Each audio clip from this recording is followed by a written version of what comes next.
Welcome, everyone, to the next episode of Provo City School District's What's Up with the Soup podcast. I am Superintendent Wendy Dow. As many of you know, the district recently finalized its work on a new strategic plan. On last week's episode, you heard the first part of my discussion about the strategic plan with our school board president, Rebecca Nielsen, and vice president, Jennifer Partridge. The episode this week is part 2 of that discussion. As a reminder, you can view the strategic plan by visiting the front page of the district website at provo.edu. It will be the first thing that appears. But before we hear from them, here are our updates. There are several policies for review on our district website. Go to provo.edu, click on Policies, Forms, and Documents. You can click on Review Draft Policies here. Right now, you will see a draft policy for our cell phone policy that will be discussed and voted on at our November 12th meeting, as well as a new draft policy, 6810, that discusses Provo City School District's facility rentals. Thank you to everyone that attended the community meeting and trunk or treat at Dixon Middle School. We were able to share our final 3 options for utilizing the space at Dixon. If you were not able to attend, please visit the district website to view the information that was presented and to provide feedback. Would you like to have your voice heard on matters of the district? We have 2 opportunities for you to be involved with Provo City School District. One is a Citizens Connections Committee, which will meet and provide feedback to the district on a variety of topics. The second committee is a Parent Advisory Committee for parents of current students within our schools. The purpose of this committee is for district leadership to understand the challenges and concerns that our students have as they attend our schools so that we can problem solve with you on how to make our schools welcoming spaces for all. If you would like to serve on either of these committees, please complete the application that has been emailed to all parents. We are excited to hear from you and to work with you. The next school board meeting will be a study session and business meeting on Tuesday, November 12th. Please look for more information to be posted on the district website as we get closer to the date. Continue watching for my weekly video casts in your email every Monday morning. These video casts provide one place for you to learn about important things happening across the district. And now, let's have a chat with Rebecca and Jennifer about our strategic plan.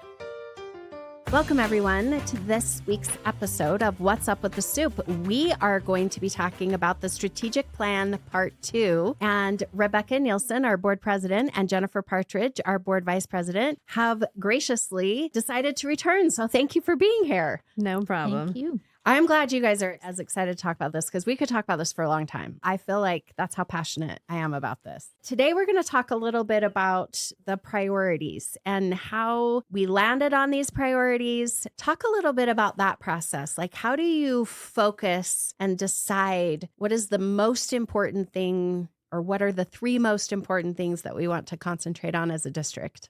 That's a great question. That is why we have a lot of voices included, right? It was a discussion that took place for a while about that. I do think there was an easy one, though, and that was academic achievement, right? Right. That should be our top priority. Yep. So that one we knew was going on. But then, we just listed a bunch and then talked through them and worked through them. And we also knew, as we talked about last week, that we wanted to have clarity in what are our goals. And if we had too many priorities, it's too hard to focus. Right. When you're trying to do too many things, then you're not good at any of it, right? So we felt really strongly that we wanted to narrow it down to just the 3. So once we had a list of, I think we had 5. Yeah. Then we went down to the 3 priorities from that. I'll let Rebecca. In the name of being succinct and and something we could regurgitate real easily, right? We knew 5 priorities was going to be too many for kind of us to handle or to be able to monitor very well. Taking it down from 5 to 3 was really tricky, trying to decide what that ought to be.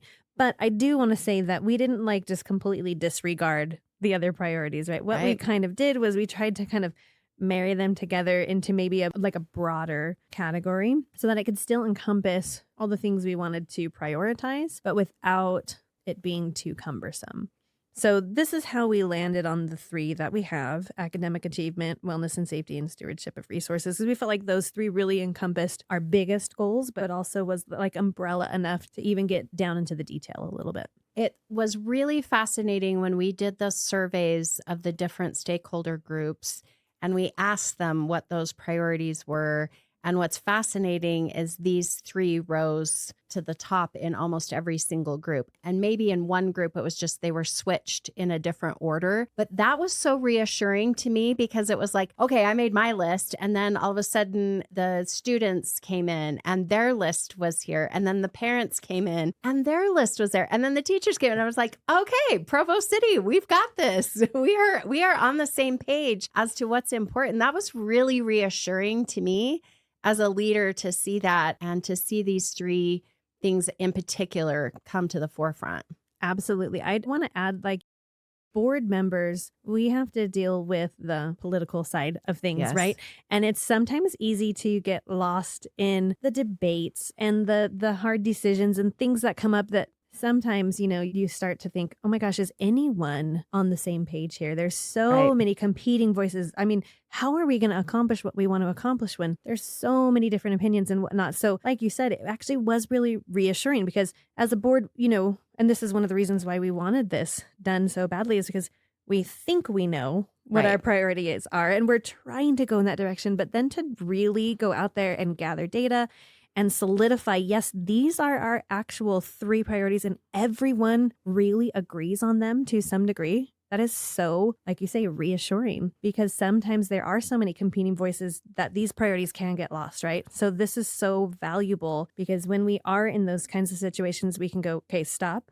Let's remember our priorities. Do these decisions fit within these priorities?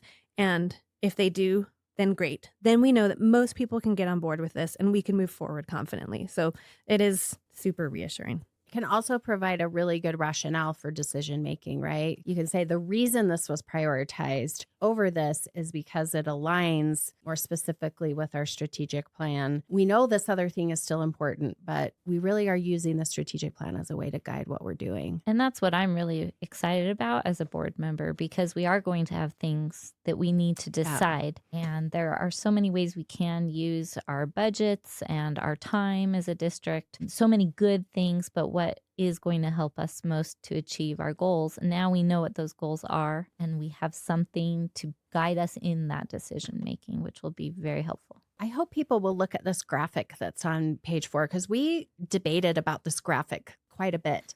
And it was really interesting because when we rolled this out to the principals and the teachers, we asked them to take a look at the graphic and we said, this was very deliberate. Like, I don't want to say hard fought, but like there was debate and discussion about this.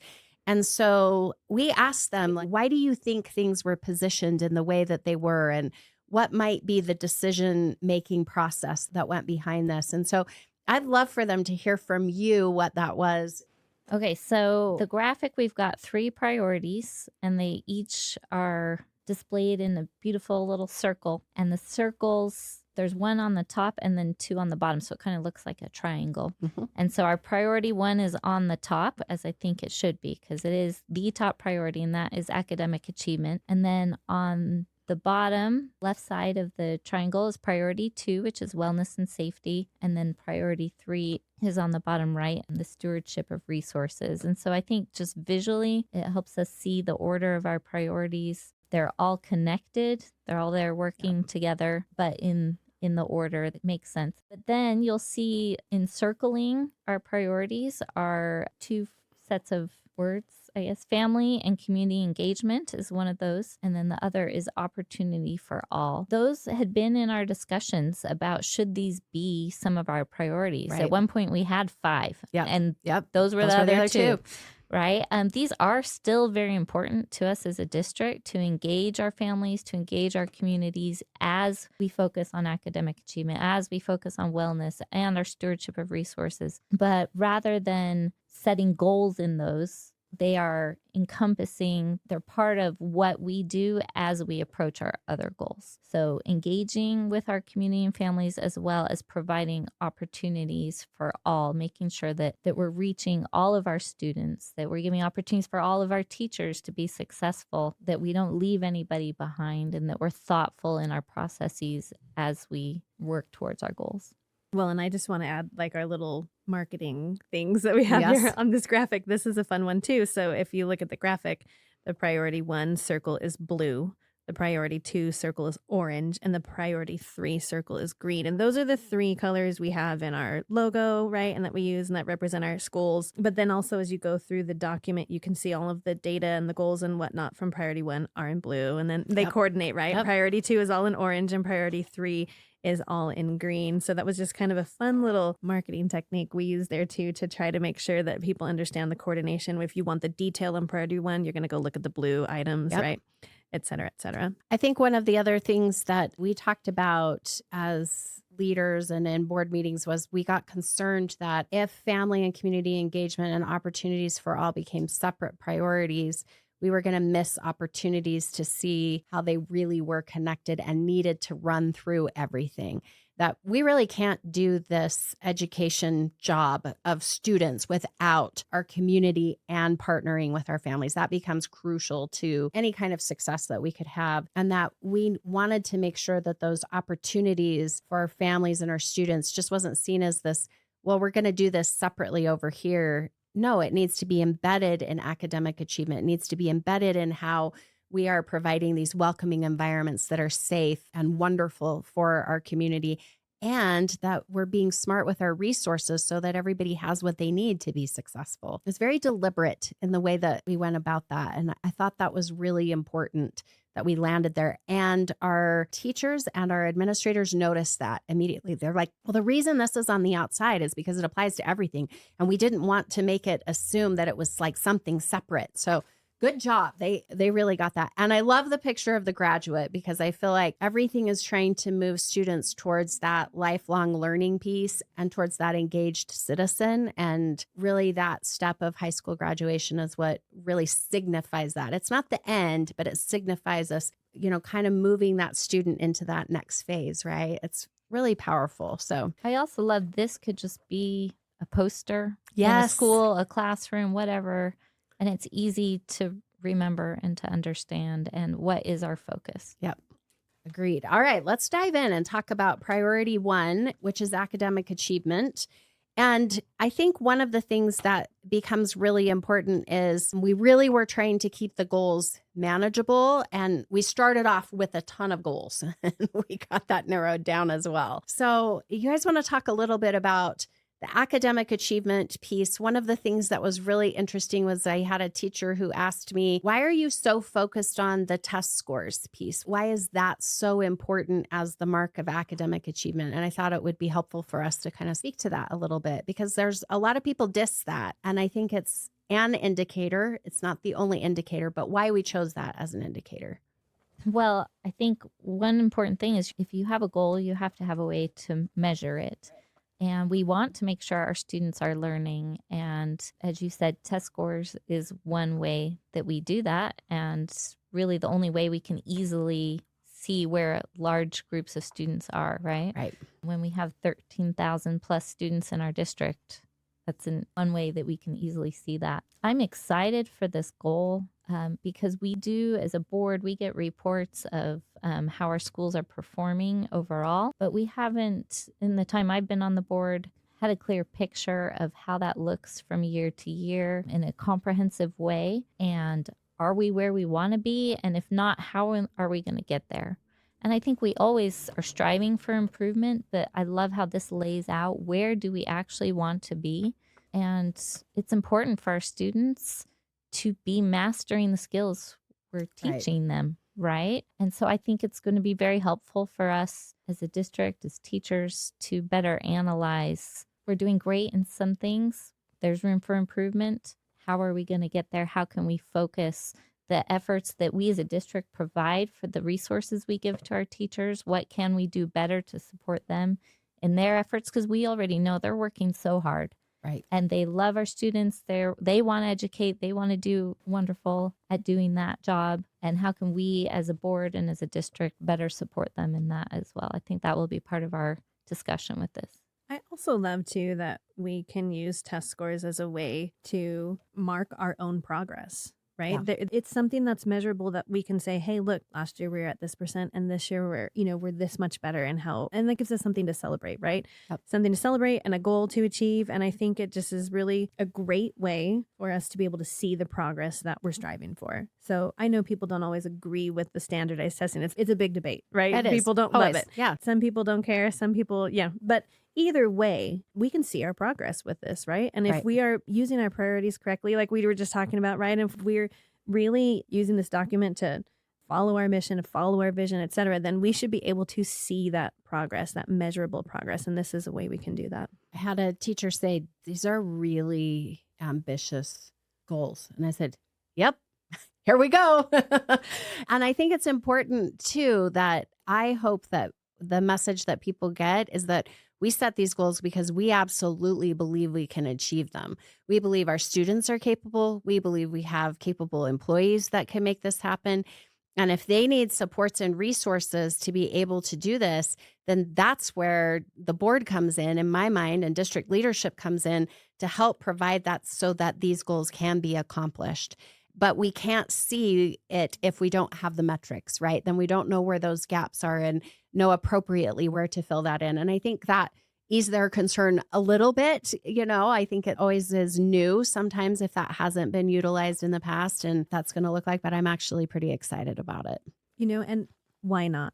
Right? Yeah. If we believe we're capable, then we can, right? I mean, if the belief is there and the motivation is there and the teachers are on this, then why not? Why not have some goals that feel a little bit, I don't know what the right word is. I want to say this carefully, but that feel achievable, but also something to be super proud of when you get there, knowing That's right. you worked super hard and that you did it, right? And if we believe we can, I think we will. And you look at things like in the world of sports or fitness or performance, they set goals that stretch them, right? And then it gives them something to work for. And if they don't have something that's going to stretch them, then they just kind of stay stagnant and don't progress. Right. And that's what we want here too.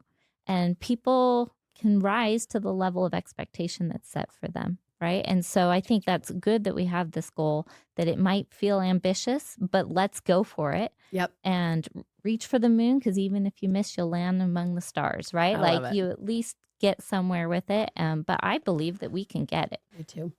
I also appreciate the emphasis on creating or setting kids up for post-secondary success. That's what our second goal really has a lot to do with, making sure that we are creating the rigor that is needed, especially at that secondary level, to push kids so that they're prepared for what's about to happen. I don't want any kid leaving high school and not feeling like that they don't have the skills that they need to take on the next thing.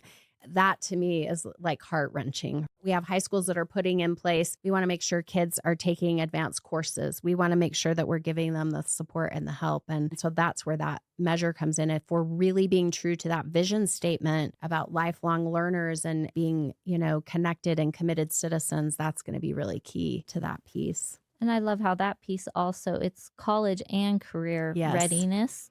And I think just emphasizing that there are more avenues after high school than just going to college, and that we can prepare students now for some of those other careers. A lot of the trades careers are very well lucrative. Paid. Yes, they are. Yes, they're great. And I think there's still a stigma out there about some of those, and that we can do more to direct students who have interest in that and support them in that, and let them know these are great things as well. It doesn't have to be college. That's right. Well, and that's reflected in the way we're measuring this goal, right? We're looking at this goal by the amount of students who score 18 or above in their ACT, but also our graduation rates and also the amount of advanced courses that are taken. So there's different measurements there on purpose because it is college and career readiness, right? So we are focusing on 3 different avenues of measurement there. And a lot of those students will qualify in that area just because they're taking career and technical education pathways. So that's really leading to very real world skills. They have to pass skills tests to go through those courses. That becomes really transferable out into the workforce. So that is an emphasis on that career. We're college, career, and work ready is what we're about for our students. All right. Are we ready to talk about priority 2? Actually, can we go back? Oh, yeah, go back. I feel like we never defined our actual goal on the first goal of priority 1, right? Let's do it. So the goal for priority 1 is to increase the percentage of students achieving proficiency in the core subjects by 15% within 5 years. That can be seen as pretty lofty, right? But absolutely, I think we can do that. I do too. I tell people all the time, they just kind of look at me and I'm like, well, it's all right. I'm just going to believe it until you can believe it. So if I need to be the believer until you could be the believer, that's all right. So as a reminder, if you would like to see a copy of the strategic plan, we have added a link to it on the podcast, and you can also find it on our website, provo.edu. All right. Are we ready to talk about priority 2? We are ready. All right. Who wants to take the first goal? Probably tell people what the goals are, and then we can talk a little bit more about them. I would love to. Perfect. I'm very excited about priority 2. So the first goal within priority 2, which is wellness and safety, is increase the number of students and families who feel that our schools and district provide welcoming and supportive environments as measured by climate and stakeholder feedback surveys. I love that we are focusing on what kind of culture we are creating in a day and age where bullying and people just, it's hard. Life is hard, right? And so we want our students and their families to know that our schools are places where they can feel comfortable, where they can feel safe, and where they belong. Like, you belong here. We want you to be here. We're happy when you're here. We're sad when you're not. Like, we miss you when you're not. And so that we as a district are focusing on how to educate and mentor our employees and to create those environments and to create family engagement opportunities as a school. I think that's super important to who we are as a district. I also want our employees to wake up. I know this doesn't happen every day, but I want them to wake up and be excited to go to work and to feel like this is a great place to be. I love my students, or I love my coworkers, the families that I get to work with. Of course, you're always, there's always bad days, but whatever we can do to help create that kind of magic and that awesomeness, I think is really important. Absolutely. I'm just thinking too, safety and feeling welcome. A lot of times people will visualize fences and locked doors. And, you know, of course, we have those kinds of safety measures as well. But I love that this focuses on a welcoming environment, a supportive environment, and those kinds of things ensure safety for your students as well. It translates into people's mental health and wellness, and that is really the foundation of safety in our schools and where the safety conversation needs to start. And so that's a really great thing to put first and foremost, right? Is to make sure that people feel welcomed and supported at our schools, because that makes a huge world of difference. And I think if they're also recognizing that we're spending resources to also make our buildings physically safe, then it creates that environment where they don't have to worry about sending their children to our schools because they know that that physical safety is in place. And then their students are in a better place to learn as well. And then as they're at school, then we're focusing on how are we treating one another? I mean, that's the bottom line. We're all human beings. And what does that interaction look like? It should be the positive interactions that we're focusing on there.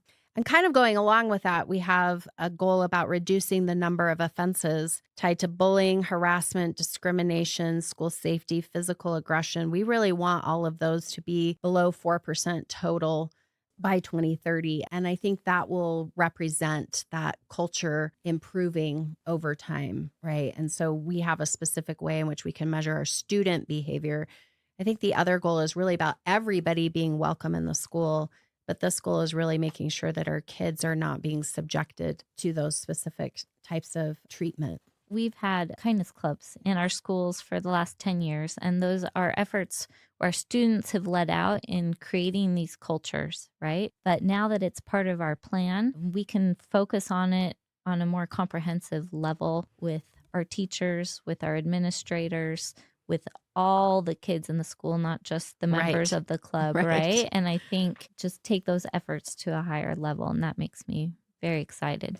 Our system has to be designed where it can create that kind of environment, and then the students get involved in that process of their understanding and being empowered to really bring about those results. Like, this is something where I think we can really get kids on board and say, here's our data. Did you know this is how many kids are experiencing bullying? What if we as a school could get that number to here because of how we're treating each other? I mean, imagine the power in that where kids could actually start tracking that and recognizing the change that they could bring about in their culture. That's kind of what I get excited about too. So is helping them see that. Some ownership in it, right? Yes. Yeah, absolutely.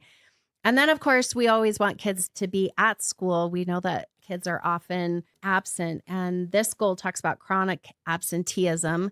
Chronic absenteeism is any student that's missing more than 10% of school, which isn't a lot of school, to be honest. It's only 18 days across an entire school year. But I worry that sometimes kids are gone because of other things that are happening and then they don't want to be at school. And so how are we developing those structures? And what do you hear from parents about why kids don't go to school? And how can we be more proactive about that?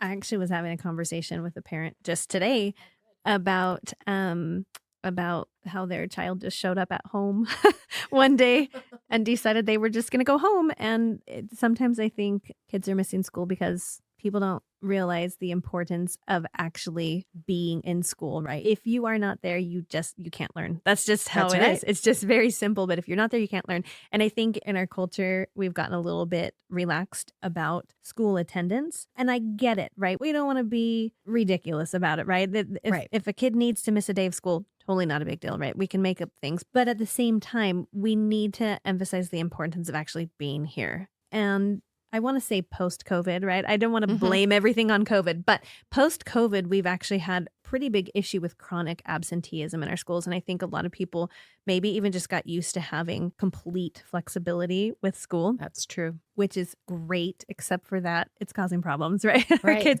Our kids aren't there and our kids aren't learning, and it's putting a ton of stress on teachers for when kids aren't there and they feel like they have to reteach lessons when really it's got to be the student's responsibility to come back and get the information, et cetera, et cetera. So it's just one of those things we need to bring back into our culture, that school is important and that the kids need to be there on the regular. Yeah, I think one of the main reasons why we have chronic absenteeism is people not understanding what school can do for them. Like they don't have the vision of where it can take them for their future, right? They're saying today, I don't feel like it, or things are happening out of my control and I'm just not going to make the effort to go. Or some of our high schoolers just are bored or not engaging, right? So we can work to make our classrooms engaging and to paint that picture for them of this is where you can go. You know, what are your interests? What do you want to do when you're an adult, right? And this is how being in school today and tomorrow and the next day,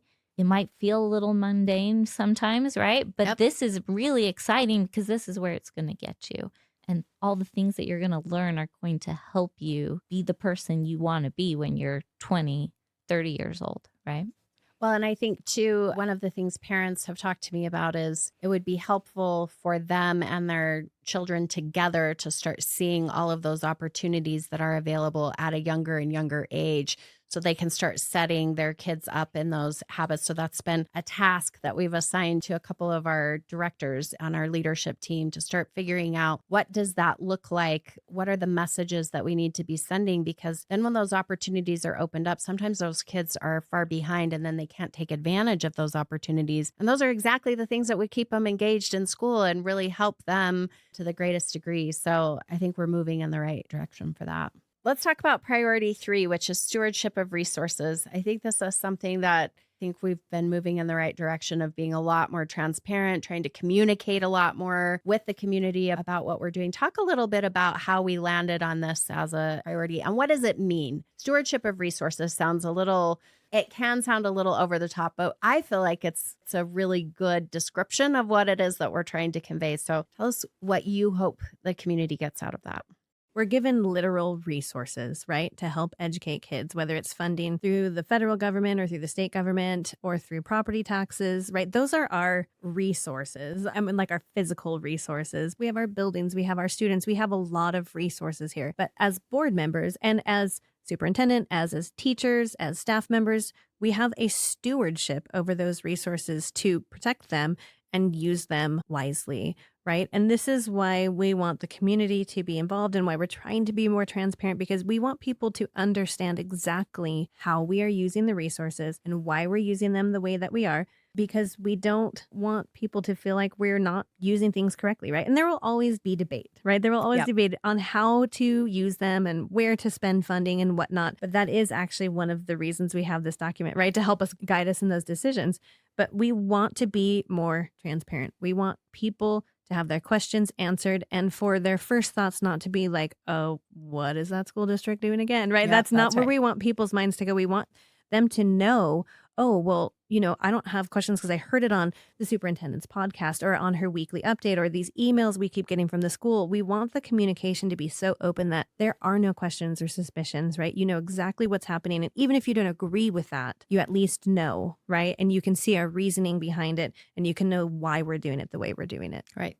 One of the things that I thought was really interesting was in our surveys, it became very apparent to me that our community, as well as our teachers and our students, all wanted to make sure that we kept really high quality teachers. And one of the things I think you guys also talked about in the superintendent surveys search was that teachers needed to feel valued and feel heard and welcomed.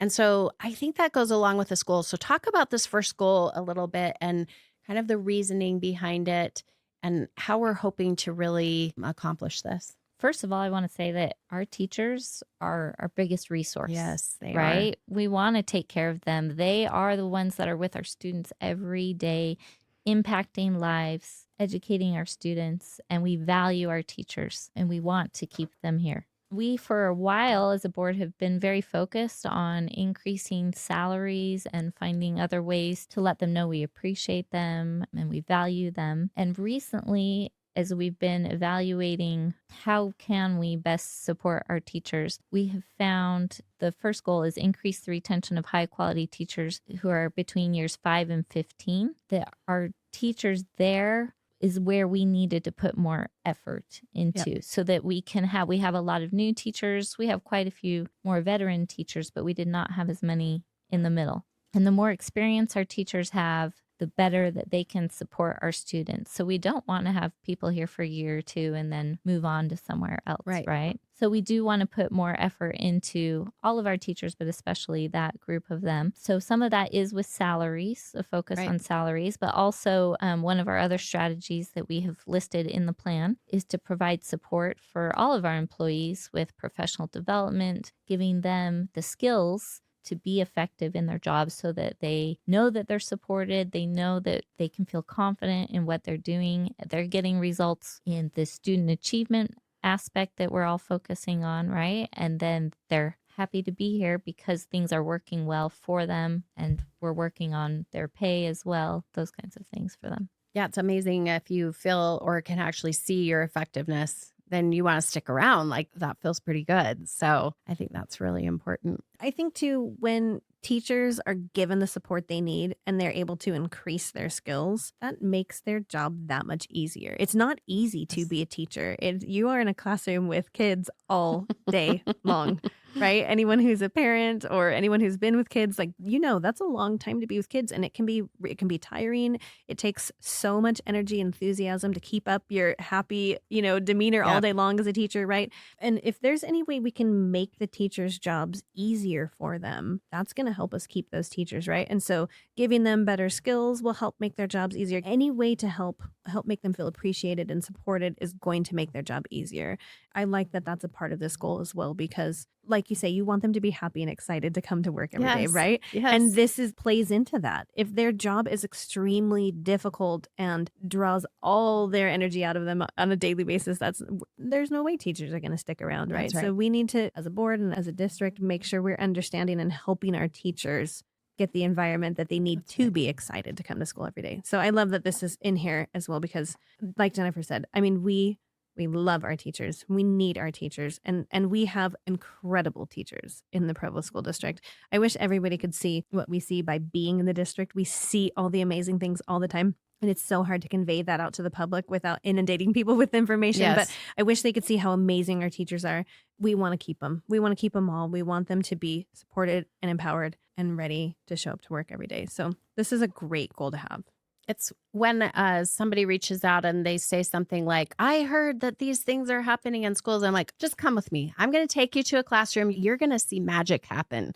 We just need to get people in to see all of the work that is happening and the efforts that are there and how caring teachers are, how patient teachers are, and also how funny they are. Like, I don't know, if you're ever having a bad day, you just got to go out to a school and sit in a few classrooms and it will make your day. It'll magically change it. It is incredible. Absolutely. I just have to interject. I remember the very first time I gave a board report, I had been a board member for like 3 months and it was my turn to give a board report.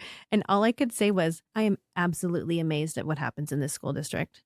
I mean, my eyes were opened to all the incredible things that happen here. And it's hard to know unless you're unless you're here. But I mean, for sure, there's so many incredible things happening. And our teachers are the heart and soul of that important resource, right? And so they're great.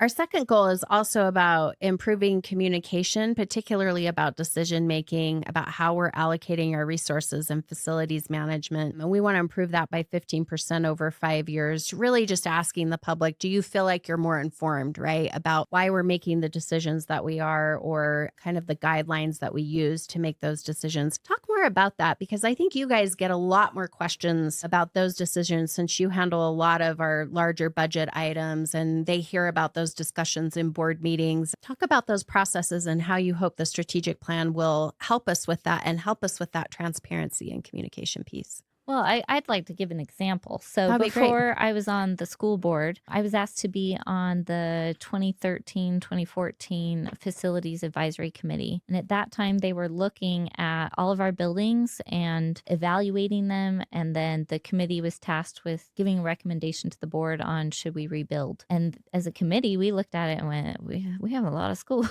that need to be rebuilt, that have not been well kept over the years and are frankly old. And a lot of these should have been considered a long time ago. Yep. And why didn't anybody do that at the time, right? We have gotten a lot of questions from the community in the ensuing years, like, why are we doing all these now? What are we going to do to make sure that when these buildings age out, that at the time the community doesn't need to rebuild, 7 schools in 10 years or whatever, right? And I think that opened our eyes and went, this is really important to make sure that we do have some systems in place to evaluate, to look at things. So not only just for rebuilding schools, those big projects, but things like our facilities management, our overall plan, like what's our schedule for replacing the roofs on the buildings and the carpet inside, and making sure that we keep things up in a nice way so that we don't get in a situation where all of a sudden we're having to play catch up.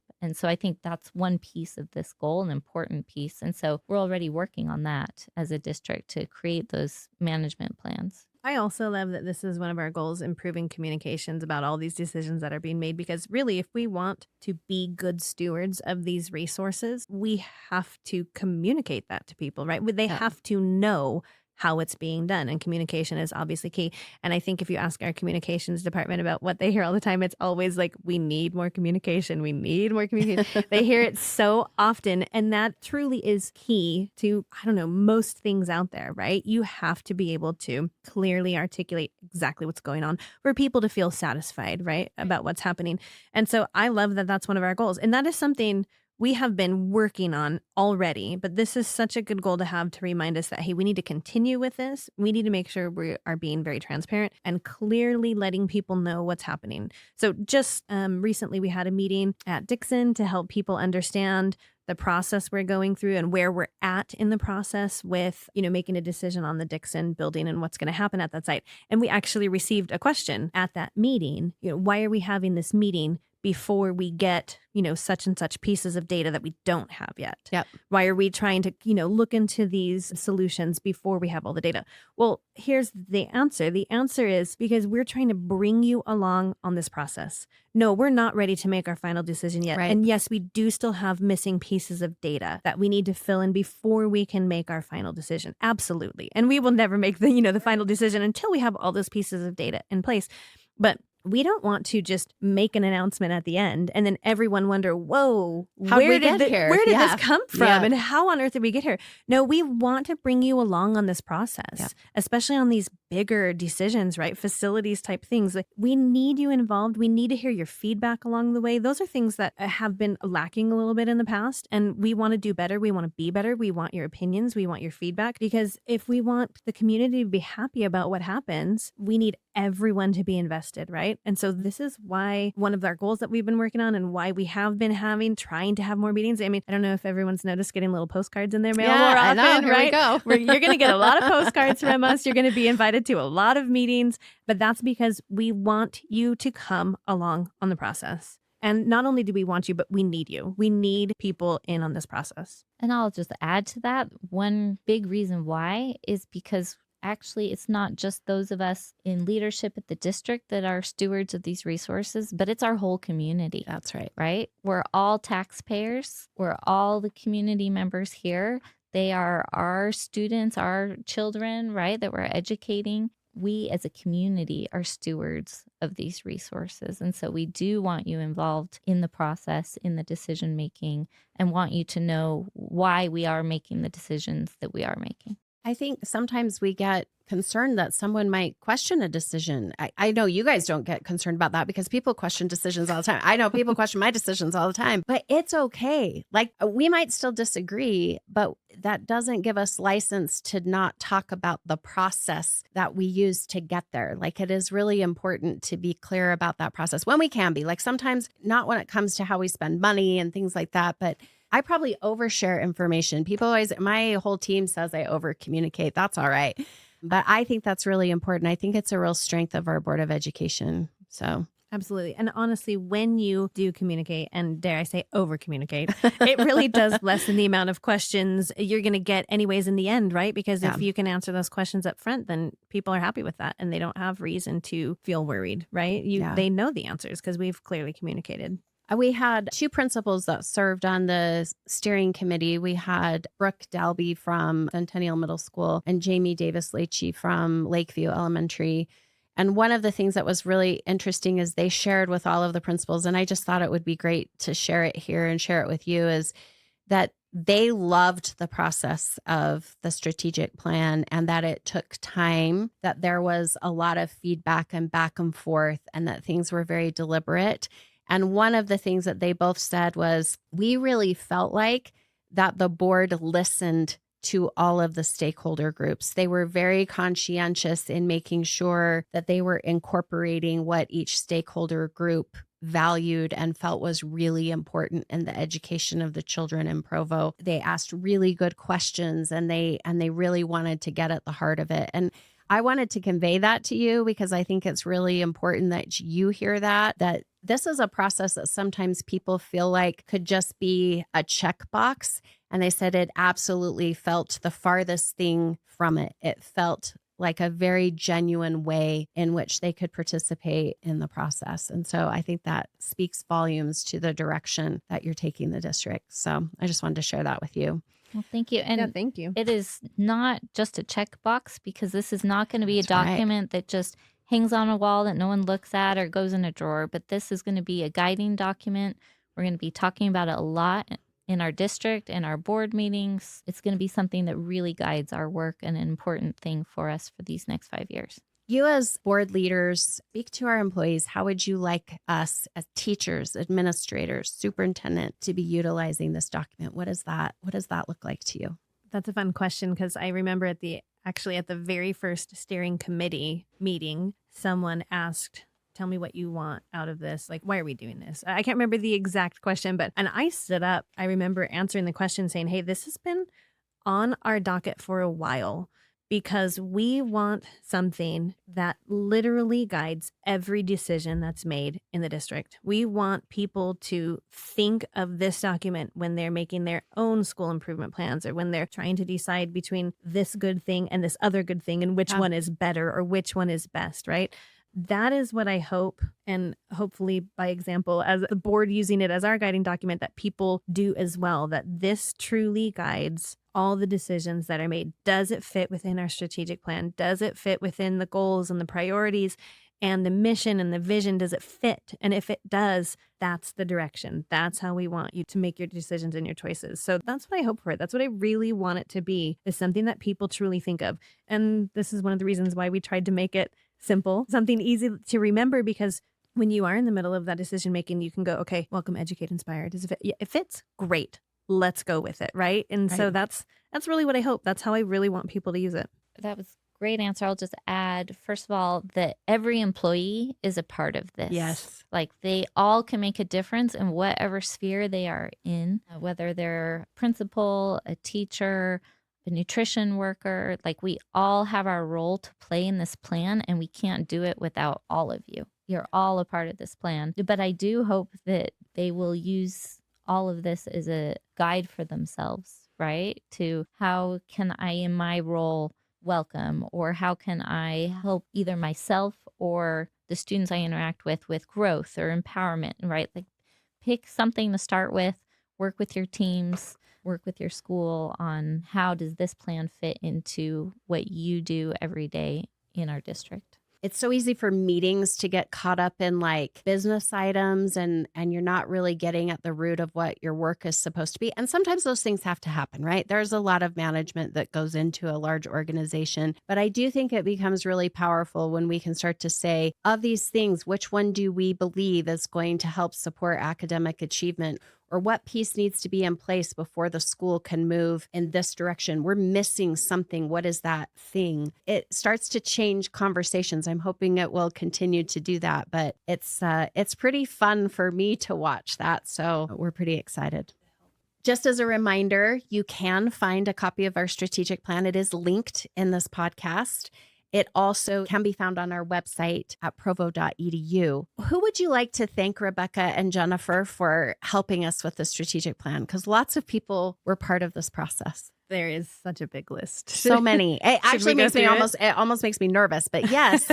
Well, clearly I want to go through the people who are on the steering committee, because we met how long? Over a year, right? Like, I mean, I feel like so many evening meetings. We took up people's time away from their families. So, I mean, we had, well, you were there. Yeah. And our business administrator, Devin Daly. We had several members of the district staff, such as Jason Cox and Jared Seitz and Daryl Jensen and Judy Rose and Doug Finch and Jason Garrison and Michelle Eldridge and Siraj Shayal. So there's district staff, also Nate Mitchell, Caleb Price, Rebecca Rogers, Clay Bingham, John Anderson, Steve Reese, Kyle Bates, Tammy Horger, and Troy Lindelof. That is such a huge list, but every one of those people came and participated. And then we also have our community members who came to participate in the steering committee. So we had Angela Anderson and Danny Caldwell, Carrie Crow, Brooke Ann Dalby, Jamie Davis-Leachy, Julia Doxey, Nancy Montero, Christy Giblin, Anthony Lugo, Tiffany McLeod, Robin Pullum, Sarah Parrish, Angela Puertas, Chanel Robinson, Jeff Rust, Daniel Stokes, Ethan, now I'm going to butcher this one, but Unklesby. Okay, thank you so much. Mary Wade, Carmen Williams, Brittany Wood, and Sarah Worston. So I don't know if you wanted me to like literally list them all, but for reals, I know that sounds like a lot of names and a lot of time to take up to listen to, but every last one of those people put their heart and soul into this and gave up so much time, and we are so grateful for that.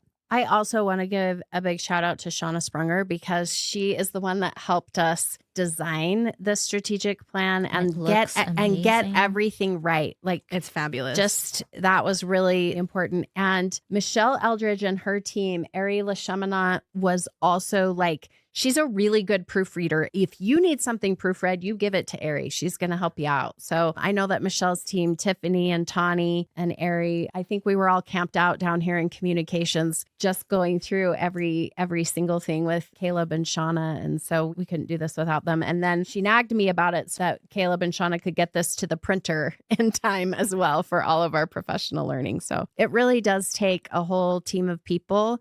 I think the strategic plan for me represents not only what we hope to be, but it also shows what we already are in many ways, in the sense that this couldn't have happened without a massive group of people coming together, figuring out a shared vision, and people just put in the work wherever they needed to. It's pretty incredible when you see that happen, because people are passionate about the education of our kids in Provo City School District. So, thank you. Thank you. Thank you, everyone, for joining me for this week's episode of What's Up with the Soup. As always, all episodes will be posted on the district website, YouTube, and anywhere you get your podcasts. If you have any topics or questions you would like us to discuss on the podcast, please email us at podcast@provo.edu. Don't forget to join us again next week when we are back with an all-new episode of What's Up with the Soup. Have a great week, everyone.